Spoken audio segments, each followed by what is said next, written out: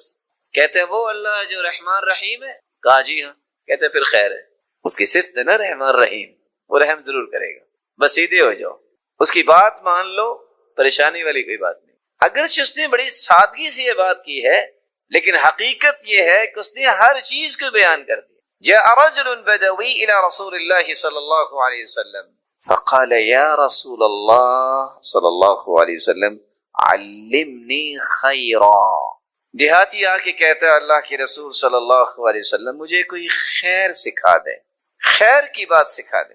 آپ نے فرمایا کہو قل سبحان اللہ والحمد للہ ولا الہ الا اللہ واللہ اکبر وعقد بیدہ اربعا۔